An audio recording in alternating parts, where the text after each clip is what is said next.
ao suicídio. De acordo com a Organização Mundial de Saúde, no Brasil há um suicídio a cada 45 minutos, gente. É um assunto que a gente precisa conversar muito, realmente. E no mundo, há uma tentativa a cada 3 segundos e um suicídio a cada 40 segundos. No total, chega-se a 1 milhão de suicídios no planeta. E provocar o fim da própria vida está entre as principais causas de morte entre jovens, preste atenção, entre jovens de 15 a 29 anos. É a principal causa, é uma das principais causas de morte entre jovens de 15 a 29 anos. E num esforço aí de combater e conversar e falar mais sobre o assunto, a Organização Mundial de Saúde definiu o dia 10 de setembro, né, como o Dia de Prevenção ao Suicídio. E é sobre esse assunto que eu converso agora com o psiquiatra Eduardo Birman. Seja bem-vindo mais uma vez aqui ao Bem Saúde. Eu que agradeço, Luciane, mais uma vez essa oportunidade. Sempre muito bom ver o teu programa. Né? No passado a gente esteve aqui conversando, também falando sobre suicídio, né? E também sobre aquela série famosa, série, né? Que é a 13 Reasons Isso, Why. exatamente. Que fala um pouco sobre essa questão também. E a gente está falando exatamente sobre essa coisa do aumento de número de suicídios nos jovens, né? É possível evitar esse... A gente pode falar de uma epidemia, realmente. Com certeza. Hoje... É possível evitar? Sem dúvida nenhuma, é uma morte evitável, né? Porque não é uma morte natural. Então, é uma morte que a gente pode evitar que ela aconteça tomando as providências necessárias, sabendo como abordar essa situação. Como você falou, né? Hoje em dia o que chama a nossa atenção é a faixa etária, né? Uns 15, 20 anos atrás, a principal faixa etária de tentativas de suicídio e de suicídio estava acima dos 40 anos e os idosos. Hoje, o grande exponencial, o crescimento exponencial é exatamente nessa faixa dos 15 aos 29 anos de idade, ou seja, final da adolescência e início de idade adulta. E existem várias razões para isso estar acontecendo, várias hipóteses, né, para isso estar acontecendo.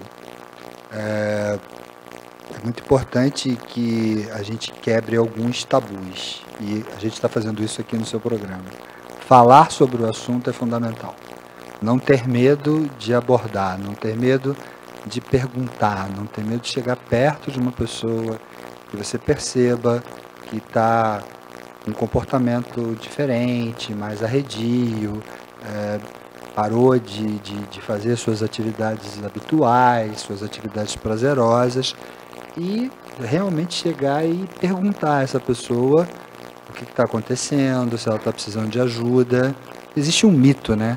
Existe muita gente que acredita que perguntar a alguém se ela está pensando em fazer alguma coisa contra ela, né? Se ela está passando por alguma dificuldade, as pessoas acham que eu posso dar uma ideia. Não, a ideia já está lá, né? E uma coisa muito importante da gente salientar é que a estatística que a gente tem hoje da OMS é que 96,8%, tá, das tentativas de suicídio e dos suicídios estão ligados a transtornos psiquiátricos, a transtornos mentais, principalmente a depressão, o transtorno bipolar, em seguida, e o uso de substâncias, o abuso de drogas, né, o abuso de substâncias psicoativas, tá? Então, a gente hoje tem, né, a Associação Brasileira de Psiquiatria, que aqui no Brasil é a representante oficial do mês do Setembro Amarelo, junto com o Conselho Federal de Medicina, tá?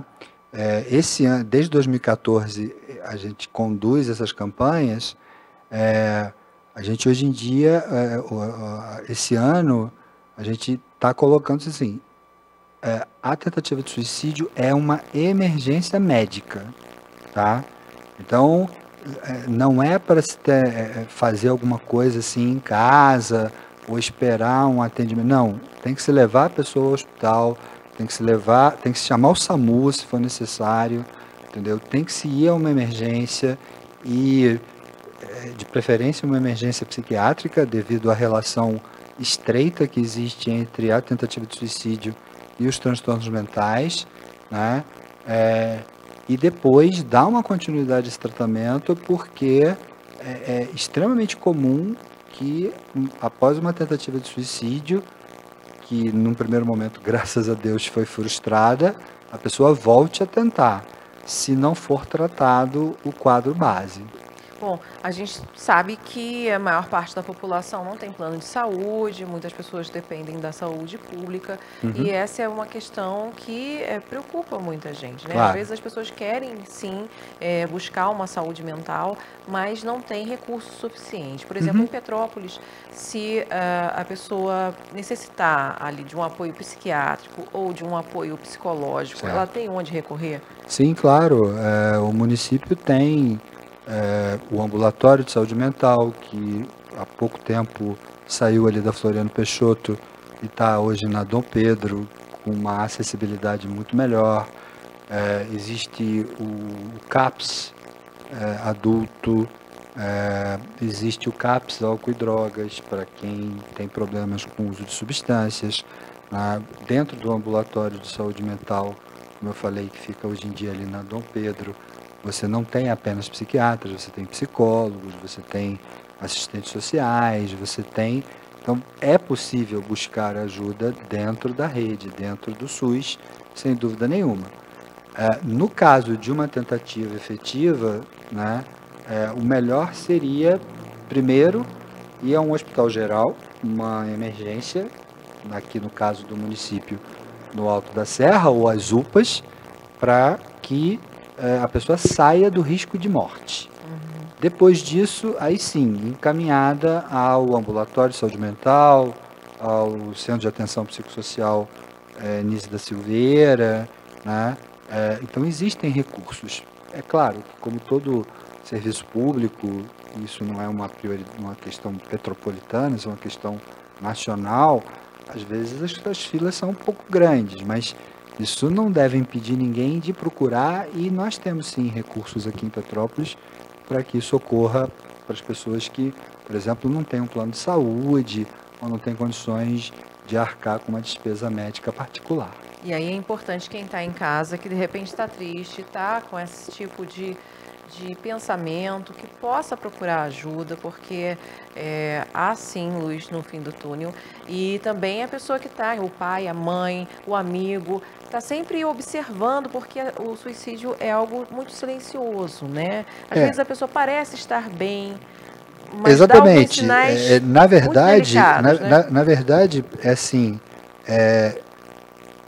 quando uma pessoa que você já observou que eventualmente pode estar, por exemplo, aparentando um quadro depressivo, e de uma hora para outra parece que ela ficou mais tranquila, mais calma, talvez esse seja o momento mais perigoso.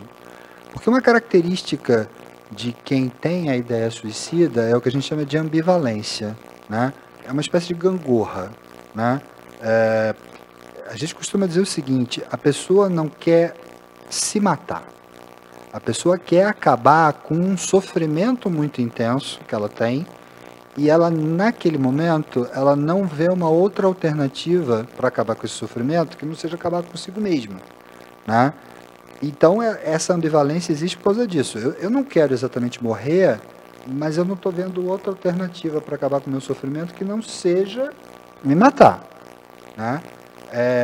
Nesse sentido, a gente também tem que se preocupar com pessoas impulsivas. Às vezes você sofre um baque, entendeu? E você tem uma personalidade mais impulsiva e você toma uma atitude que às vezes pode não ter volta, tá? Como a gente estava falando, a gente tem que tomar muito cuidado com pessoas que, por exemplo, a gente já sabe que tem um quadro de depressão ou faz uso de substâncias, de drogas ilícitas e tudo mais, porque quando ela fica muito calma, a ambivalência pode ter desaparecido, ou seja, ela já tomou a decisão de como ela vai fazer. E por incrível que pareça, quando se toma a decisão, a pessoa fica mais tranquila. É o contrário do que a maioria pensa. A maioria vai pensar que vai ver uma pessoa em tentativa de suicídio numa agitação muito grande. Não, quando ela toma a decisão de que ela vai efetivamente se matar, o que você pode ver é uma tranquilização, porque a decisão foi tomada.